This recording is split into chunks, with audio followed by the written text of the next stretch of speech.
Assalamualaikum warahmatullahi wabarakatuh. Masih melanjutkan episode kisah sang raja yang merendah, Nabi Daud alaihi salam, episode 10. Perintah dari langit, langit Yerusalem mulai redup. Angin gurun berembus lembut menyisir wajah-wajah penduduk kota yang sibuk menyelesaikan urusan sore mereka. Di tengah hiruk-pikuk itu, suara lonceng dari menara istana berbunyi, pelan tapi menghantui. Di dalam istana, Raja Talut termenung sendiri di ruang doa pribadinya. Lilin-lilin minyak menyala samar, menerangi lembaran naskah kuno yang tergelar. Di hadapannya, matanya muram, telinganya masih terngiang kabar yang menyebar diam-diam. Anak muda itu dijunjung oleh rakyat. Tiba-tiba, suara langkah tergesa memecah keheningan. Seorang prajurit masuk dan berlutut. Paduka, imam besar datang membawa wahyu. Dari langit, katanya. Wajah Talut menegang. Tak lama kemudian, datanglah imam besar, berjubah putih, wajah teduh, tapi sorot matanya serius. Ia membawa tongkat dan gulungan kulit kambing. Di dalamnya tertulis pesan dari Tuhan, yang ia dapatkan dalam mihrabnya malam sebelumnya. Wahai Raja, ujar sang imam, engkau masih diberi kuasa. Tapi tak lama lagi, takhta ini akan digantikan oleh seorang yang hatinya lebih suci dan imannya lebih kokoh. Ruangan seketika beku. Raja Talut tidak marah, belum. Tapi dadanya berdegup cepat. Ia merasa seperti tenggelam perlahan. Siapa dia? Tanya Talut, lirih. Sang imam hanya menatap. Namanya belum disebut, tapi cirinya jelas. Seorang pemuda yang tak mencintai takhta, yang lebih banyak berbicara dengan langit ketimbang manusia. Talut tahu siapa yang dimaksud, tapi ia menahan diri, pindah adegan, gubuk di pinggiran kota. Sementara itu, Nabi Daud alaihi salam duduk di bawah pohon kurma tua, bersama putri raja yang dulu menyelamatkannya. Mereka berbicara tenang, tentang kehidupan, tentang fitnah, dan tentang rasa syukur. Kau tahu, kata gadis itu, setelah semua luka itu, rakyat mulai berdoa untukmu. Sang Nabi Daud hanya tertunduk, jari-jarinya mengelus tanah. Aku tak ingin kekuasaan, aku hanya ingin Allah ridha. Tapi langit sudah menetapkan, takdirnya telah digerakkan kembali ke istana. Rencana gelap dimulai. Di malam yang sama, Raja Talut memanggil dua pengawal kepercayaannya. Cari tahu, awasi, dan jika perlu cegah dia sebelum takdir mencengkeram takhta ini. Mereka tak banyak tanya.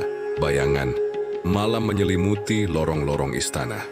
Dan sekali lagi fitnah mulai disulut dalam gelap.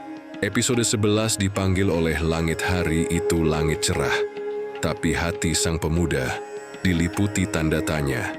Ia duduk di bawah naungan sebuah pohon zaitun tua, memandangi kawanan domba yang perlahan berjalan di padang yang luas. Angin bertiup lembut, tapi hatinya tak tenang, seolah ada sesuatu yang hendak terjadi. Tiba-tiba dari kejauhan, debu beterbangan.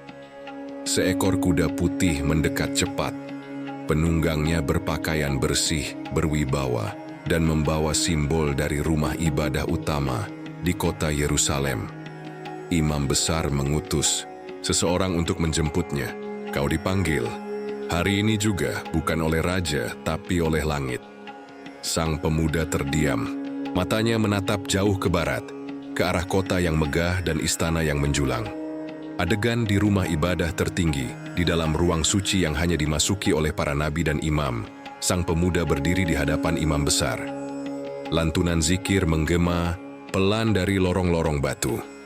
Cahaya mentari jatuh melalui jendela kecil di atap, membentuk lingkaran cahaya di sekelilingnya. Sang imam menatapnya dalam-dalam. Namamu tak disebutkan dalam wahyu, tapi tanda-tanda tertuju padamu. Engkau akan jadi utusan Allah untuk menegakkan keadilan. Bukan sekarang, tapi segera. Pemuda itu terguncang. Ia merasa terlalu muda, terlalu sederhana, terlalu kotor untuk menerima kehendak sebesar itu. Aku bukan siapa-siapa, gumamnya. Justru karena itu engkau dipilih, jawab sang imam. Kilas balik. Mimpi aneh di malam sebelumnya sang pemuda mulai menceritakan sesuatu yang belum ia katakan pada siapapun. Malam sebelum ia dipanggil, ia bermimpi. Ia melihat seekor singa besar berlari ke arahnya. Tapi bukannya menerkam, hewan itu berlutut dan suaranya berubah menjadi manusia. Engkau akan menggembli bukan selagi domba, tapi manusia. Saat ia terbangun, ada bekas luka di telapak tangannya, padahal tak ada benda tajam di sekitarnya. Adegan terakhir, langkah baru dimulai. Sore itu, setelah mendapat pesan suci, sang pemuda tak pulang ke padang penggembalaan. Ia berjalan sendirian ke sebuah dusun kecil, menyamar, menyendiri, berdoa. Namun mata-mata istana telah mengikutinya. Dari balik semak mereka melaporkan, dia telah bertemu dengan imam. Dia telah menerima titah langit. Kabar itu segera sampai ke telinga Raja Talut. Dan kali ini, tidak hanya kemarahan yang muncul, tapi takut. Ketika langit telah memilih, bumi tak bisa menolak. Dan siapapun yang mencoba menghalangi, akan berhadapan bukan hanya dengan manusia, tapi dengan kehendak ilahi.